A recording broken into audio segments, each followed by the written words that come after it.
Bismillahirrahmanirrahim. Dear students, Assalamu alaikum. We are back with lecture number 30. I am Shahzad Ahmed Malik and I am teaching you CSC 371 Database Systems 1. Let's start with the summary of previous lecture. In our previous lecture, we covered a very important topic that is basically a core topic of the database systems, that was the normalization process.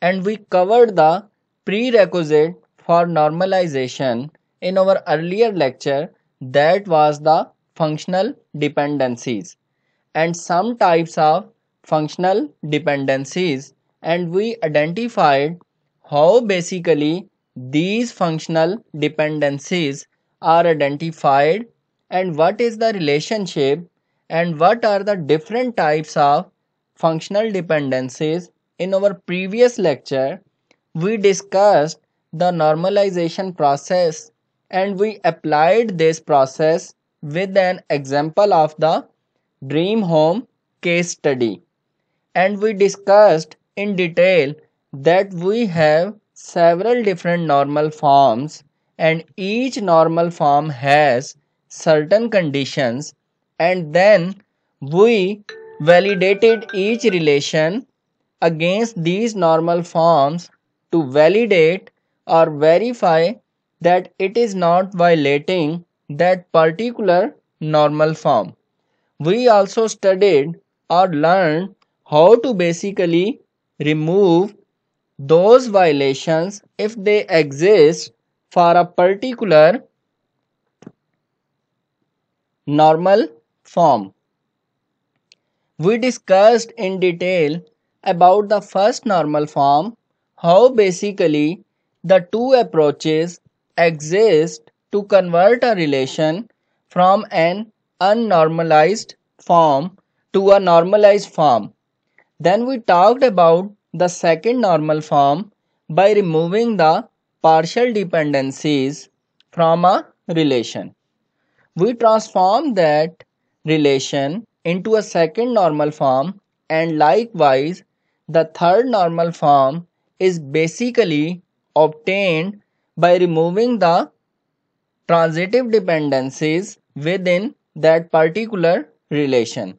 Then we also discussed some inference rules for the functional dependencies, that how by having known certain functional dependencies, some other functional dependencies can be inferred from these functional dependencies. And finally, we discussed the BCNF, that is Boyce Code Normal Form. You can say that stronger form of the third normal form, as I discussed in my previous lecture, that any database that is in third normal form, then it is considered that the relations will be in well structured manner and there are very rare chances of redundancy. But to ensure that there are no hidden redundancies present in the relations, you must go till BCNF. Let's start with today's lecture. In today's lecture, I will present you an example for the normalization. Again, we will take a sample relation from the dream home case study and we will apply this normalization process till BCNF, and after that we will follow some remaining activities that were in basically logical database design. So let's start with the today's lecture. Let's quickly go through the definition of each normalization form. If we talk about first normal form, so I hope you remember that by the property of the relation, that a relation must contain a single value in a cell. Second normal form said that a relation that is in first normal form and every non-primary key attribute is fully functionally dependent on the candidate keys. Third normal form said that a relation that is in first normal form and second normal form and in which no non-primary key attribute is transitively dependent on the candidate keys. And in the last, Boy's code normal form is a relation that is in BCNF if and only if every determinant is a candidate key. So before starting our discussion with an example, let's summarize the normalization process and take some important consideration from this process. So first of all, एक चीज़ मैं जो आपको सबसे पहले बताना चाहता हूँ वो ये है कि जैसे नॉर्मलाइजेशन के बारे में हमने कहा था कि normalization is a step by step technique that is applied on each relation in the database. इसमें हमने लास्ट लेक्चर में भी ये बात कंक्लूड की थी कि जो भी रिलेशन थर्ड नॉर्मल फॉर्म में है इट इज़ नॉट नेसेसरी कि वो BCNF में भी हो, लेकिन एक रिलेशन जो BCNF में है उसके लिए कंफर्म है कि वो थर्ड नॉर्मल फॉर्म में भी मस्ट होगा। जी तो यहाँ पे हम लोग एक एग्जाम्पल कंसीडर कर रहे हैं। Dream home property inspection report आपको इस स्लाइड में शो हो रही होगी। इसमें देखें हमारे पास डिफरेंट एट्रीब्यूट्स हैं, प्रॉपर्टी नंबर, प्रॉपर्टी एड्रेस, उसके बाद हमारे पास इंस्पेक्शन डेट है, इंस्पेक्शन टाइम है, कमेंट्स का एट्रीब्यूट है, स्टाफ नंबर है, स्टाफ नेम है और लास्ट में कार रजिस्ट्रेशन का एट्रीब्यूट है। तो अभी इस स्लाइड में जो आपको ये इंफॉर्मेशन शो हो रही है in the form of report, ठीक है। तो अब सबसे पहले हम लोग क्या करेंगे, हम इसमें से फंक्शनल डिपेंडेंसीज को फाइंड करेंगे। इसको जब हमने टेबल में ट्रांसफॉर्म किया तो हम देखते हैं कि ये प्रॉपर्टी नंबर जो इंस्पेक्शन डेट है सारे एट्रीब्यूट आप देखें, inspection time, property address, comment, staff number, staff name, car registration, तो ये एक टेबल बन जाता है और इसका डेटा भी आप रखना चाहें तो आप रख सकते हैं। अब सबसे पहली जो हमारी फंक्शनल डिपेंडेंसी है that is property number, inspection date और इसमें inspection time, comments, staff number, staff name और कार रजिस्ट्रेशन वाले एट्रीब्यूट्स को हमने लिया है। प्रॉपर्टी नंबर हमें पता हो और इंस्पेक्शन डेट हमें पता हो, ये दोनों एट्रीब्यूट्स, ठीक है। तो अब हम क्या करेंगे, तो बाकी जो तमाम एट्रीब्यूट्स जो हैं उससे हम डिड्यूस कर सकते हैं और ये जो बाकी जितने भी आपके एट्रीब्यूट्स हैं, inspection time, property address, comments, staff number, staff name, car registration, इसमें आप देखें प्रॉपर्टी नंबर और इंस्पेक्शन डेट जो है मोस्ट अप्रोप्रिएट एट्रीब्यूट थे तो इसको हमने प्राइमरी की बना दिया है, ठीक है। ये दोनों हमारे मोस्ट अप्रोप्रिएट एट्रीब्यूट थे तो हमने इसको क्या बना दिया है, प्राइमरी की बना दी है। अब सेकंड देखें हमारी फंक्शनल डिपेंडेंसी 2, ठीक है। इसके अंदर देखें आपका जो प्रॉपर्टी एड्रेस है that is functionally dependent on property number. इसमें इंस्पेक्शन डेट पे नहीं है वो फंक्शनल डिपेंडेंट, तो इसलिए हम इसको यहाँ पे क्या कह रहे हैं, पार्शियल डिपेंडेंसी। थर्ड जो आपकी फंक्शनल डिपेंडेंसी 3 है, स्टाफ नेम जो है वो आपका फंक्शनली डिपेंडेंट है स्टाफ नंबर पे, या आप कह सकते हैं कि staff number determines staff name और ये आपकी ट्रांजिटिव डिपेंडेंसी है। Staff name is transitive dependence upon property number and inspection date as a whole via staff number likewise। इसी तरह आप देखें फंक्शनल डिपेंडेंसी 4, इसमें आपकी इंस्पेक्शन डेट और स्टाफ नंबर है और आपकी कार रजिस्ट्रेशन है, ठीक है।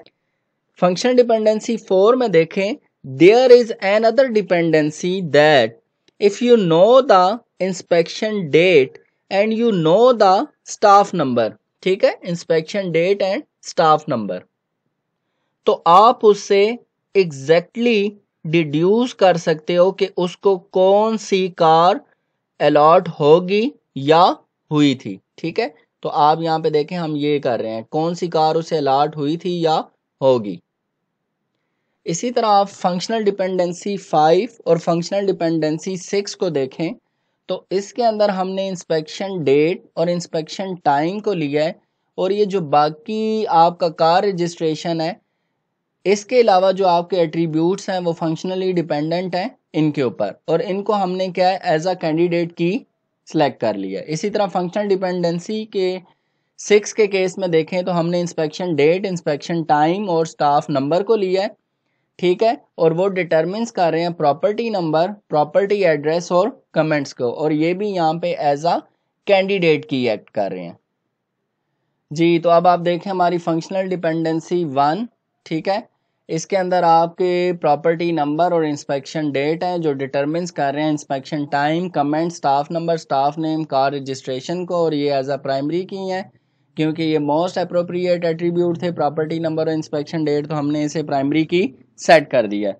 फंक्शनल डिपेंडेंसी 2 के केस में देख लें, प्रॉपर्टी एड्रेस सिर्फ प्रॉपर्टी नंबर को फंक्शनली डिटरमिन्स कर रहा है, डिपेंडेंट है, इसमें इंस्पेक्शन डेट नहीं है इसलिए ये पार्शियल डिपेंडेंस है। ठीक है, फंक्शनल डिपेंडेंसी 3 को देखें, स्टाफ नेम जो है फंक्शनली डिपेंडेंट है स्टाफ नंबर के ऊपर। फंक्शनल डिपेंडेंसी 4 जो है वो आपकी कैंडिडेट की सिलेक्ट नहीं हुई, सही है। इसी तरह फंक्शनल डिपेंडेंसी 5 और 6 को देखें तो वो आपकी कैंडिडेट की सिलेक्ट हुई हैं, लेकिन अब हम देखें जो हमारी फंक्शनल डिपेंडेंसी 4 है वो यहाँ पे एज अ कैंडिडेट की नहीं है। अब हमारी नॉर्मलाइजेशन की एग्जांपल देखें जिसमें हम लोग फर्स्ट नॉर्मल फॉर्म को सेकंड नॉर्मल फॉर्म में कन्वर्ट कर रहे हैं। तो यहाँ पे आपको दो रिलेशंस नज़र आ रहे हैं, एक हमारा प्रॉपर्टी का रिलेशन है जिसके अंदर प्रॉपर्टी नंबर और प्रॉपर्टी एड्रेस एट्रीब्यूट है, और दूसरा हमारा प्रॉपर्टी इंस्पेक्शन का रिलेशन है जिसके अंदर property number, inspection date, inspection time, comments, staff number, staff name और कार रजिस्ट्रेशन के एट्रीब्यूट्स हैं। अगर हम इसको फर्स्ट नॉर्मल फॉर्म से सेकंड नॉर्मल फॉर्म में लेकर जाना चाहते हैं तो we just need to remove the partial functional dependency. Partial functional dependency एक ही हमें नज़र आ रही थी कि जो प्रॉपर्टी एड्रेस है that is dependent upon the subset of the primary की which is property number plus inspection date. तो हमने इसको उठाया, इसके एट्रीब्यूट प्लस डिटर्मिनेंट्स में हमने इसको जो है डिफरेंट रिलेशंस के अंदर रख दिया। अब जो रिजल्टेंट रिलेशंस हमें मिले वो दो मिले हैं, तो आपको नजर आ रहे हैं एक प्रॉपर्टी का और दूसरा प्रॉपर्टी इंस्पेक्शन का। अब हम दोबारा फंक्शनल डिपेंडेंसीज इसमें से एक्सट्रैक्ट करेंगे। अब हम देखेंगे कि हमारे पास दो रिलेशंस हैं। जो प्रॉपर्टी का रिलेशन है ये वाला आप देख सकते हैं वो डायरेक्ट BCNF में चला गया है।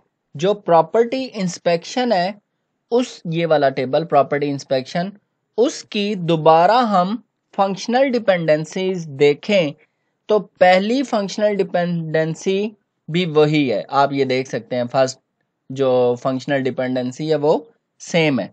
ठीक है, इसी तरह आप देखें फंक्शन डिपेंडेंसी 3, ठीक है, that is still the same. Functional dependency 4 जो है वो भी पहले वाली है, आप ये देख सकते हैं फंक्शन डिपेंडेंसी 4, लेकिन फंक्शनल डिपेंडेंसी 5 और फंक्शनल डिपेंडेंसी 6 ये दोनों जो पहले थी, ठीक है, अब उनसे मॉडिफिकेशन हो गई। इसमें जो प्रॉपर्टी एड्रेस है वो निकल गया है, और इसी तरह जो फंक्शनल डिपेंडेंसी 6 है इसमें से भी प्रॉपर्टी एड्रेस निकल गया है क्योंकि वो एक अलग टेबल में स्टोर हो गया है, तो अब वो एट्रीब्यूट इसमें डिपेंडेंट नहीं होगा। अब आप देखें फंक्शनल डिपेंडेंसी 5 में से आपका प्रॉपर्टी एड्रेस निकल चुका है और फंक्शन डिपेंडेंसी 6 में से भी प्रॉपर्टी एड्रेस निकल चुका है। मैं आपको पिछली स्लाइड में भी ये चीज़ शो करके दिखवाता हूँ जी। ये देखें फंक्शन डिपेंडेंसी 5 के अंदर आपका प्रॉपर्टी एड्रेस था और इसी तरह फंक्शन डिपेंडेंसी 6 के अंदर प्रॉपर्टी एड्रेस था, जो कि अब यहाँ से रिमूव हो चुके हैं। जब हमने फर्स्ट नॉर्मल फॉर्म से सेकंड नॉर्मल फॉर्म में कन्वर्ट किया है तो इन दोनों फंक्शन डिपेंडेंसी में आपका प्रॉपर्टी एड्रेस का एट्रीब्यूट जो है वो रिमूव हो गया है। अब हम जो कन्वर्ट करने जा रहे हैं, अब हम सेकंड नॉर्मल फॉर्म से थर्ड नॉर्मल फॉर्म में कन्वर्ट करने जा रहे हैं। तो अब आप यहाँ पे देख सकते हैं हमारे पास तीन रिलेशन शो हो रहे हैं, ठीक है, प्रॉपर्टी का, स्टाफ का और प्रॉपर्टी इंस्पेक्ट का। जब हम सेकंड नॉर्मल फॉर्म से थर्ड नॉर्मल फॉर्म में जाएंगे तो we just need to remove the transitive dependency. Transitive dependency कैसे रिमूव करते हैं कि जी हम उस टेबल को एक और टेबल बनाते हैं और उस टेबल में वो एट्रीब्यूट्स आते हैं जो ट्रांजिटिव डिपेंडेंट होता है किसी के ऊपर, और उसका डिटर्मिनेंट भी उसके अंदर रख देते हैं। तो हम क्या करेंगे, हम स्टाफ का एक अलग से टेबल बना देंगे। प्रॉपर्टी का टेबल हमारे पास पहले ही था और प्रॉपर्टी इंस्पेक्ट का जो टेबल है उसमें मजीद एट्रीब्यूट कम हो गए हैं, लेकिन स्टाफ नेम जो एट्रीब्यूट है वो एक अलग टेबल में चला गया है। अब अगर देखें तो स्टिल जो हमारा रिलेशन है अभी भी इसमें अपडेट एनोमलीज एग्जिस्ट कर सकती हैं। जो प्रॉपर्टी इंस्पेक्ट का रिलेशन है, मिसाल के तौर पे कि आप किसी भी पर्टिकुलर स्टाफ नंबर के लिए एक पर्टिकुलर डेट पे उसकी जो कार रजिस्ट्रेशन उसको आप चेंज करना चाहते हैं, तो यू नीड टू मॉडिफाई और update that at multiple places. अब इस स्लाइड में आप देखें, आप दोबारा फंक्शनल डिपेंडेंसीज रीएवेल्युएट करोगे।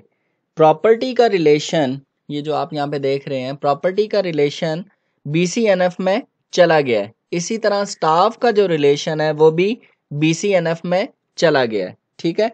अब जो आपकी फंक्शनल डिपेंडेंसी 1 है प्रॉपर्टी इंस्पेक्ट टेबल के अंदर, ठीक है, इसमें क्या है वो भी मॉडिफाई हो गई है, ठीक है। फंक्शनल डिपेंडेंसी 4 जो है वो वही है। इसी तरह फंक्शनल डिपेंडेंसी 5 और फंक्शनल डिपेंडेंसी 6 में मॉडिफिकेशन हुई है। अब इसमें हम देखते हैं कि पहली जो हमारी फंक्शनल डिपेंडेंसी है वो प्राइमरी की वाली है, ठीक है। जो दो बाकी फंक्शनल डिपेंडेंसी 5 और फंक्शनल डिपेंडेंसी 6 हैं वो हमारी कैंडिडेट कीज हैं, लेकिन जो फंक्शनल डिपेंडेंसी 4 है वो कैंडिडेट की नहीं है, क्योंकि उसमें डुप्लीकेशन हो सकती है कि एक स्टाफ जो है, ठीक है, एक ही डेट के ऊपर मल्टीपल प्रॉपर्टीज को इंस्पेक्ट कर सकता है। ये ऑलरेडी हमने डिस्कस किया था कि एक स्टाफ जो है वो एक टाइम पर मल्टीपल प्रॉपर्टीज को विजिट कर सकता है, ठीक है।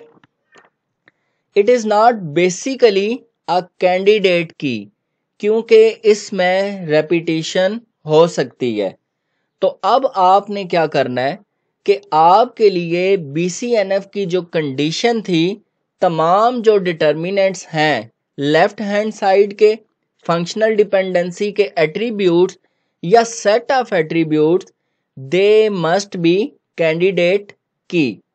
तो ये हमारी कंडीशन वायलेट हो रही है, ठीक है, यहाँ पे हमारी जो कंडीशन है वो फुलफिल नहीं हो रही। तो हम क्या करेंगे कि जो इस किस्म के डिटर्मिनेंट्स हैं जो कैंडिडेट कीज नहीं है, हम इनको उठा के हम बेसिकली एक अलग टेबल में रख लेंगे।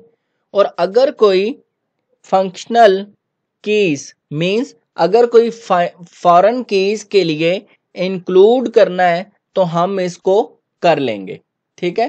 तो अब ये जो आपके रिलेशंस हैं ये आपको यहाँ पे शो हो रहे हैं, ये तीन रिलेशंस हैं। इसमें जो आपका फंक्शनल डिपेंडेंसी 4 है वो अभी भी एज अ कैंडिडेट की एक्ट नहीं कर रहा, तो मींस यहाँ पे कोई ना कोई रिडंडेंट डेटा आपका पड़ा हुआ है, ठीक है।